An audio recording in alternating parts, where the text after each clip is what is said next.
Iran తర్వాత America కొత్త target ఏంటి? నార్త్ కొరియా కాబోతుందా? కిమ్ లక్ష్యంగా అమెరికా ఆపరేషన్ స్టార్ట్ చేయబోతుందా? ఇవాల్టి నుంచి సౌత్ కొరియాతో కలిసి జాయింట్గా అమెరికా యుద్ధ విన్యాసాలు చేయబోతుంది. ఫ్రీడమ్ షీల్డ్ పేరుతో సైనిక విన్యాసాలు జరపబోతోంది. వేలాది మంది సైనికులు పాల్గొనబోతున్నారు. మార్చి 19 వరకు విన్యాసాలు కొనసాగబోతున్నాయి. ఈ ఆర్మీ ఆపరేషన్తో కొరియాల మధ్య ఉద్రిక్తత నెలకొంది. అమెరికా నుంచి భారీ ఎత్తున ఆయుధాలు, ఇతర రక్షణ సామాగ్రి తరలిస్తున్నట్లు సమాచారం. మిస్సైళ్లతో పాటు ఇతర క్షిపణి నిరోధక వ్యవస్థలను ఓవైపు పశ్చిమాసియాకు తరలించారు. ఫ్రీడమ్ షీల్డ్ విన్యాసాలపై ఉత్తర కొరియా అభ్యంతరం వ్యక్తం చేస్తోంది.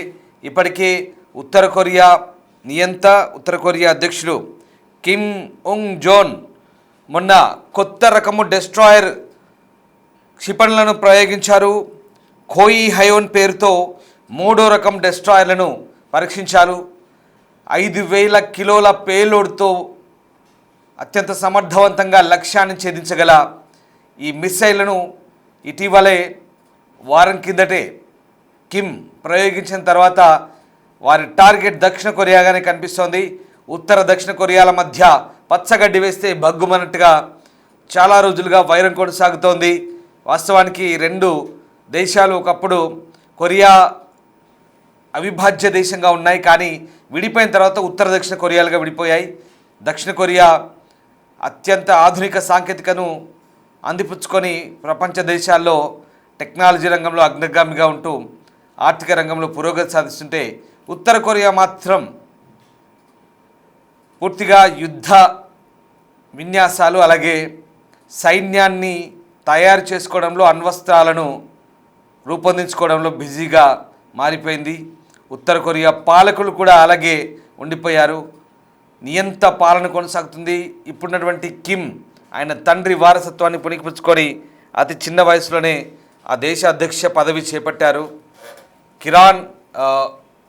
ఇరాన్పై ఇప్పుడు జరుగుతున్నటువంటి దాడుల నేపథ్యంలో అటు పశ్చిమాసియాలో ఉద్రిక్తత, ఇటు మరోవైపు దక్షిణాసియాలో కొరియా దేశాల మధ్య యుద్ధ విన్యాసాలు ఎక్కడికి దారితీస్తాయి? మళ్ళీ అమెరికా నెక్స్ట్ టార్గెట్ ఇరాన్ తర్వాత ఇటు కొరియా అటు క్యూబా కాబోతుందా? అమెరికా అధ్యక్షుడు డొనాల్డ్ ట్రంప్ చెప్పినట్టుగా నెక్స్ట్ క్యూబా పని పడతామంటూ చెప్తున్నారు. దాని తర్వాత ఉత్తర కొరియా కూడా ఇందులో భాగంగా మారబోతుందంటూ వార్తలు వస్తున్నాయి. అందుకు తగ్గట్టుగా అమెరికాకు చెందినటువంటి అత్యంత అధునాతన రక్షణ సంపత్తి ఇప్పుడు కొరియా వైపు మరలుతోంది. కొరియా అంటే దక్షిణ కొరియా, అమెరికా కలిసి సంయుక్తంగా యుద్ధ విన్యాసాలు చేయబోతున్నాయి. ఇక వీళ్లకు ప్రధానంగా ఉత్తర కొరియాకు ముప్పు పొంచి ఉన్న నేపథ్యంలో అమెరికా నుంచి మొన్న జరిపిన మిసైల్ టెస్టులు అమెరికాను దక్షిణ కొరియాను సవాలు చేస్తూ జరిపిన మిసైల్ టెస్టులుగా చెప్తున్నారు. ఇక ఆ రెండు దేశాలకు కూడా తమ సత్తా ఏంటో బలమేంటో నిరూపించుకునే ప్రయత్నంలో భాగంగా ఖోయి హయోన్ రకం డెస్ట్రాయర్ను తయారు చేశామని చెప్తున్నారు. 2025లో రెండో డెస్ట్రాయర్ తయారు చేశారు. ఇప్పుడు మళ్ళీ కొత్త డెస్ట్రాయర్ని తయారు చేశారు. దాని తర్వాత ప్రతి సంవత్సరానికి ఇలాంటివి 2-3 తయారు చేస్తామంటూ కిమ్ చెప్తున్నారు. ఇక ప్రస్తుతం ఉన్న పరిస్థితుల్లో అటు వెనిజులా అధ్యక్షుడు మదురోని క్యాప్చర్ చేశారు అమెరికా. తర్వాత ఇరాన్పై విరుచుపడ్డారు, ఖొమైనీని అంతమొందించారు. Next target Kim Jong Un తమ తదుపరి లక్ష్యంగా ఉండబోతుందంటూ ఇప్పుడు వార్తలు అందుతున్నాయి. ఉత్తర కొరియా గేట్ల వద్ద అమెరికా యుద్ధ నౌకలు, యుద్ధ విమానాలు మోహరించిన పరిస్థితి కనబడుతోంది. ఉత్తర కొరియా ఇప్పుడు అమెరికా విదేశాంగ విధానంలో కేంద్రంగా ఉంది. వెనిజులా, ఇరాన్లో కిమ్ జోంగ్ ఉన్ జోక్యం చేసుకున్న తర్వాత అతనిపై చర్యలు తీసుకుంటారా? మధ్యప్రాచ్యంలో యుద్ధం ఉధృతంగా జరుగుతుండగా అమెరికా, దక్షిణ కొరియా సైనిక విన్యాసాలు ప్రారంభించాయి. ఉత్తర కొరియా సరిహద్దుల్లో ఉద్రిక్తతలు పెరిగాయి. అలాగే ప్రపంచ యుద్ధ ముప్పును ఎదుర్కొంటున్న ఈ నేపథ్యంలో ప్రస్తుతం ఓవైపు మధ్యప్రాచ్యంలో అమెరికా ఉనికి, ఇరాన్తో యుద్ధం కొనసాగుతున్నప్పుడు తూర్పు ఆసియాలో కూడా యుద్ధ ప్రాతిపదికన పరిస్థితి తలెత్తింది. అమెరికా, దక్షిణ కొరియా తన అతిపెద్ద వార్షిక ఉమ్మడి సైనిక విన్యాసాలు ఫ్రీడమ్ షీల్డ్ను ప్రారంభించాయి. ఈ చర్య ఉత్తర కొరియా నియంత కిమ్ జోంగ్ ఉన్కు కోపం తెప్పించే అవకాశం కనిపిస్తుంది. ఆసియాలో ఉద్రిక్తతను పెంచే ఛాన్స్ కనిపిస్తుంది. ఈ సైనిక విన్యాసాలను ప్రపంచవ్యాప్తంగా చాలా తీవ్రంగా చూస్తున్నారు. అమెరికా ప్రస్తుతం ఇరాన్తో పోరాటంలో బిజీగా ఉన్నప్పటికీ దక్షిణ కొరియాతో పాటు వేలాది మంది సైనికులు అధునాతన యుద్ధ విమానాలు, యుద్ధ నౌకలతో కూడిన సైనిక విన్యాసాలు నిర్వహించడం ద్వారా చైనా అలాగే ఉత్తర కొరియాకు స్పష్టమైన సంకేతాన్ని పంపినట్టుగా మనకు అర్థమవుతుంది. ఉత్తర కొరియా ఈ సైనిక విన్యాసాన్ని ఎల్లప్పుడూ ఖండిస్తూ దీనిని యుద్ధానికి రంగుల రిహార్సల్స్గా పిలుస్తోంది. ఇరాన్లోని సంఘర్షణను ఉపయోగించుకొని ఉత్తర కొరియా ఒక పెద్ద క్షిపణి పరీక్ష లేదా అణు పరీక్ష నిర్వహించడం ద్వారా అమెరికాపై ఒత్తిడి తీసుకురావచ్చంటూ రక్షణ నిపుణులు అభిప్రాయం చెప్తున్నారు.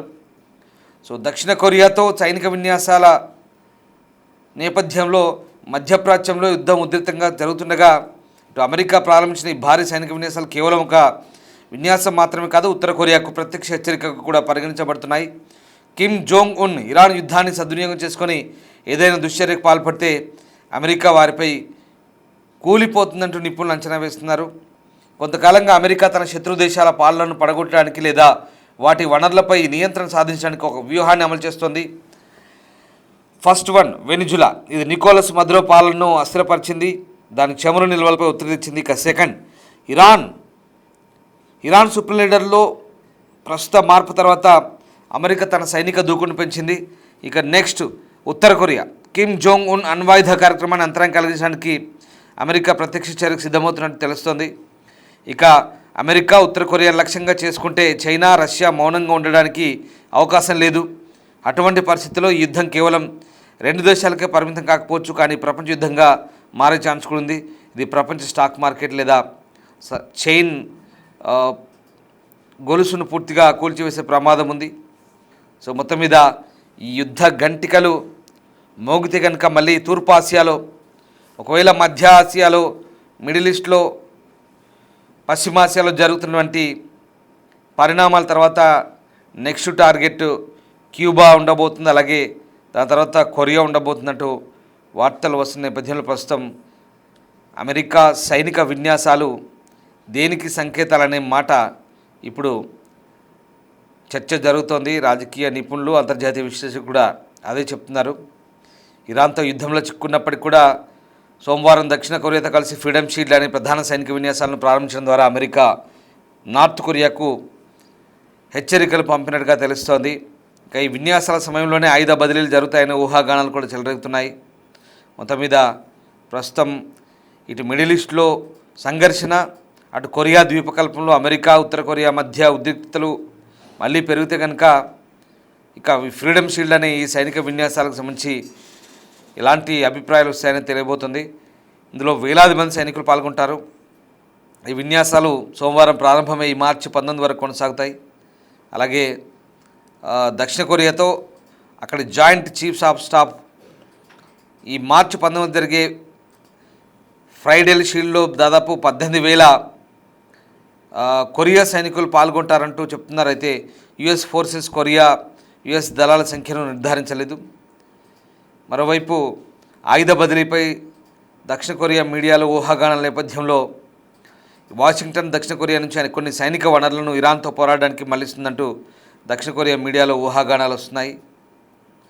ఇక భద్రతా కారణాల దృష్ట్యా సైనిక ఆస్తుల నిర్దిష్ట కదలికలపై వ్యాఖ్యానించబోమంటూ యుఎస్ కూడా చెప్తోంది.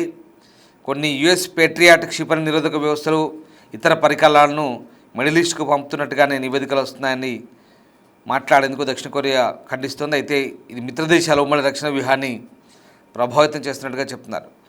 ఇక మరోవైపు ఉత్తర కొరియా ఫ్రీడమ్ షీల్డ్ విన్యాసాలపై అభ్యంతరం వ్యక్తం చేస్తోంది. తరచుగా ఈ విన్యాసాలను దండయాత్రకు రిహార్సల్గా భావిస్తోంది. ఇది టెన్షన్స్ పెంచుతోందంటోంది. గత నెలలో ప్యోంగ్యాంగ్లో జరిగిన ఒక శిఖరాగ్ర సమావేశంలో ఉత్తర కొరియా నాయకుడు కిమ్ ఉంగ్ జోన్ సియోల్ పట్ల తన కఠినమైన వైఖరిని పునరుద్ఘాటించారు. కానీ వాషింగ్టన్తో సంభాషణకు తలుపులు తెరిచి ఉంచారు. అమెరికా తన అణ్వాయుధీకరణ ముందస్తు షరతును విరమించుకోవాలంటూ డిమాండ్ చేస్తున్నారు. ఉత్తర కొరియా తన నాయకుడు కిమ్ జోంగ్ ఉన్ మరియు అమెరికా అధ్యక్షుడు డొనాల్డ్ ట్రంప్ మధ్య 2019లో జరిగిన శిఖరాగ్ర సమావేశం విఫలమైనప్పటి నుంచి వాషింగ్టన్ సియోల్తో అన్ని అర్థవంతమైన సంభాషణ నిలిపేసినట్టుగా అర్థం చేసుకోవాలి. ఇటీవలి సంవత్సరాల్లో 2 దేశాల మధ్య టెన్షన్స్ పెరిగాయి. కిమ్ తన అణ్వాయుధ సామాగ్రిని వేగంగా అభివృద్ధి చేయడానికి ఉక్రెయిన్పై రష్యా దాడిని సద్వినియోగం చేసుకున్నాడు. కిమ్ రష్యాతో తన సైనిక బంధాలను కూడా బలోపేతం చేసుకున్నాడు. ఉక్రెయిన్ యుద్ధం కోసం రష్యాకు ఆయుధాలు, దళాలను పంపాడు. ఇది యుద్ధంలో పోరాటానికి సహాయపడింది. సో 2 దేశాలు సంవత్సరానికి 2 సార్లు నిర్వహించే కమాండ్ పోస్ట్ వ్యాయామాల్లో ఫ్రీడమ్ షీల్డ్ ఒకటి, మరొకటి ఆగస్టులో జరిగే ఉల్చి ఫ్రీడమ్ షీల్డ్.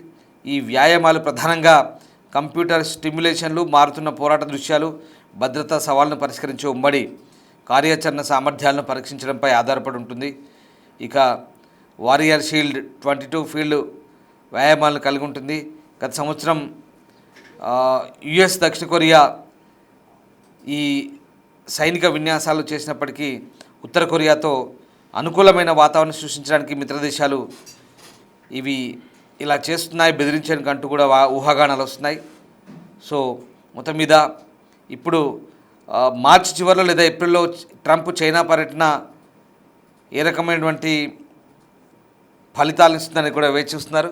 సో ఓవరాల్గా ఇప్పుడున్నటువంటి పరిస్థితుల నేపథ్యంలో ఉత్తర కొరియా నేత కిమ్ ఎవ్వరి మాట వినడనే వాదనలు ఉంటాయి. ముఖ్యంగా నియంత పాలకుడు, ప్రధానంగా అమెరికాని మొదటి శత్రువుగా భావించే కిమ్ ఎప్పటికప్పుడు అమెరికా కౌంటర్లు ఇస్తుంటాడు.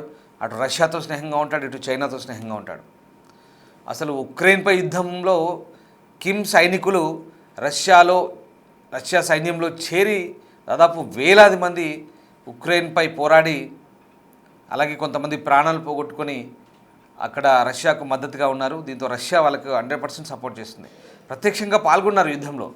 ఆయుధాలు, మనుషులు, సైన్యం అంతా వెళ్ళింది. ఇప్పుడు ఒకవేళ అమెరికా ఉత్తర కొరియాపై దాడి చేస్తే రష్యా చూస్తూ ఊరుకోదు, వాళ్ళు కూడా యుద్ధంలో భాగస్వాములు అవుతారు. అటు చైనా కూడా వస్తుంది. సో ఇది కేవలం ఇక్కడ మిడిల్ ఈస్ట్లో మాత్రం డిఫరెంట్గా ఉంది. ఇరాన్పై దాడి చేస్తే గల్ఫ్ దేశాలు సైలెంట్గా ఉంటున్నాయి, ఇజ్రాయెల్, ఇరాక్ కలిపి అటాక్ చేస్తే. కానీ ఇక్కడ అలా ఉండదు. ఒకవేళ కిమ్పై దాడి చేస్తే మిగతా దేశాలు వస్తాయి, అమెరికాకు మద్దతుగా పశ్చిమ దేశాలు వస్తాయి. అప్పుడు అది మూడో ప్రపంచ యుద్ధంగా మారినా ఆశ్చర్యపోవాల్సిన అవసరం లేదు. అది కూడా మన పొరుగున. మనం దక్షిణాసియాలో ఉన్నాం, అది తూర్పు ఆసియాలో ఉంది. మనకు ఈశాన్యంగా తూర్పు వైపు ఉంటాయి ఈ దేశాలన్నీ కూడా. మరోవైపు ఇటు పశ్చిమాసియా, మిడిల్ ఈస్ట్, ఇది గల్ఫ్ కంట్రీస్, ఇరాన్ మన పైకి, పాకిస్తాన్ నుంచి ఆగ్నేయంగా ఉన్నటువంటి ఈ దేశం, వాయువ్యంగా ఉన్నటువంటి బలూచిస్తాన్ నుంచి అటువైపు ఉన్నటువంటి ఇరాన్ సరిహద్దును పంచుకుంటుంది పాకిస్తాన్తో, అటు పశ్చిమాసియా. సో ఆ రకంగా ఇటువైపు అటువైపు యుద్ధాలు జరిగితే కనుక పరిస్థితి ఎలా ఉంటుందో ప్రపంచ మార్కెట్లపై దీని ప్రభావం ఆర్థిక వ్యవస్థలపై పడే అవకాశం ఉంది. కానీ కిమ్ జోలికి పోరు. ఎందుకు పోరు? కిమ్ దగ్గర అణ్వాయుధాలు ఉన్నాయి, ఆటమిక్ ఎనర్జీ ఉంది.